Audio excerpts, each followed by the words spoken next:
En af betingelserne for at lave et godt resultat i økologisk majs, det er faktisk, at man skal sørge for, at majsen får fat i den gødning, vi vil tildele.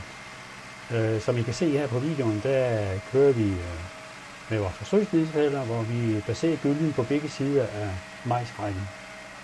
Det betyder, at man gøder majsen, og betyder også så, at man ikke placerer gylden imellem rækken. Derude er det kun ukrudtet, som vokser.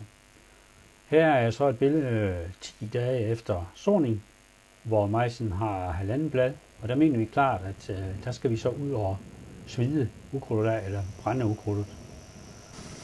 Det skal gøres på stadie 11 til 12, hvor brænder vi eller svider vi ud majsen på et senere tidspunkt, så koster det altså udbytte. Det man hele tiden skal passe på, når man skal ud og lave mekanisk ukrudtsbekæmpelse i majsen, det er, at majsen har et rodnet, og det skal man acceptere. Her er vi ude og brænde majs på kamme, eller sort på kamme, majs som er sort på kamme. Og der gælder det så også, at vi skal køre, når majsen har de her 1,5 blad. Kører vi senere, så koster det altså udbytter.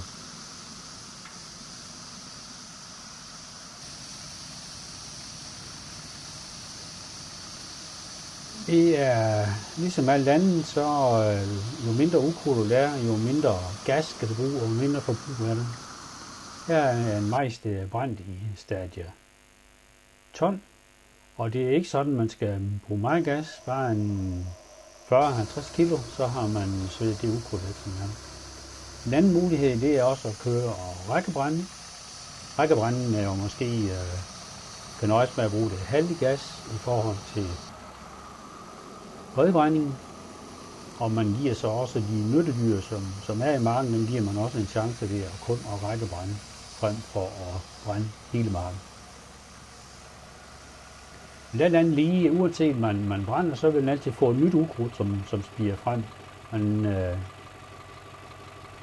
Man kan lige så godt køre først og sidst, så længe ukrudtet er småt, så længe er det nemmest at bekæmpe.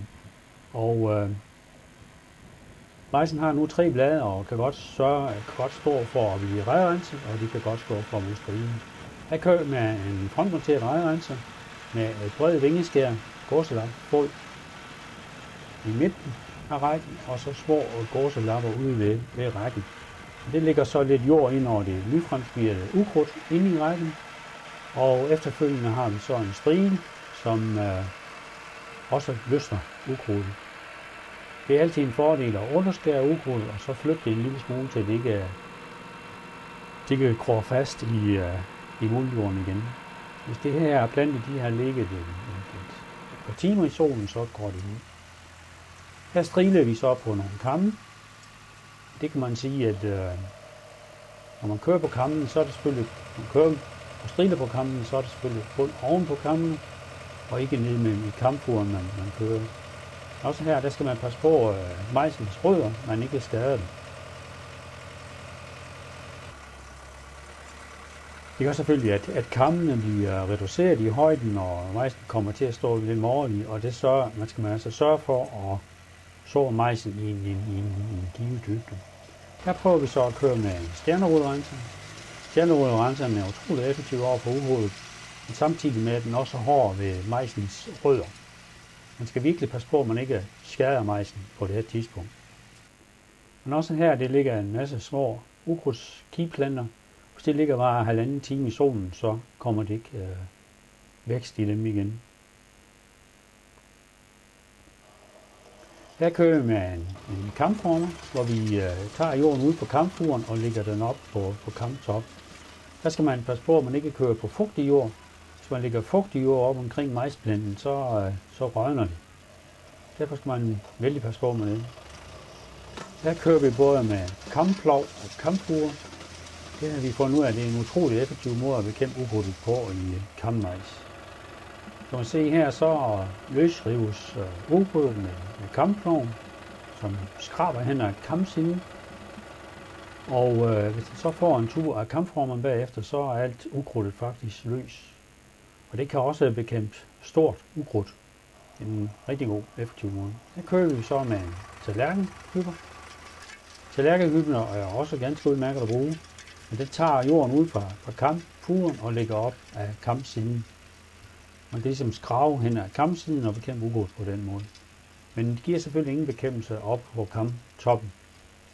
Og igen, man skal passe på, at man ikke lægger fugtig jord op på kammene, eller op på majsbladene, for så kan de gå hen og rådne og sænke dem i væksten. Her kører vi med en lodret fingerrenser. En renser, som har utrolig mange indstillingsmuligheder og forholdsvis også meget effektiv over for at bekæmpe noget ukrudt. Men igen, man skal virkelig passe på, at den ikke skader majsens rødder. Den renser selvfølgelig kun i majs, inde i majsrækken, men hvis man har kombineret den med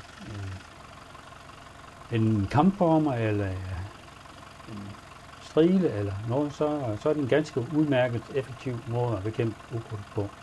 Men den kan godt være lidt hård ved majsen, eller majsens rødder, og den kan sætte dem lidt i vækst. Men hvis der er alternativet der, at det bliver skidt, så her kører vi med en fingerrenser, som ligger vandret. Det har vi stor erfaring med, eller god erfaring med, og den bekæmper også ukrudtet inde i rækken. Man kan få forskellige hårdheder af de fingre der, de kan så bøjes og skubbe jorden ind i majsrækken. Her kører vi med en skrabepinde, som er fjerbelastet og som skraber ukrudtet væk meget tæt inde på majsplanten. En ganske udmærket måde at bekæmpe ukrudt på, men det kræver en stor omhyggelighed med indstillingen af den. I kan se mere på www.renkammejs.duf-projekt.dk. Tak fordi I så med.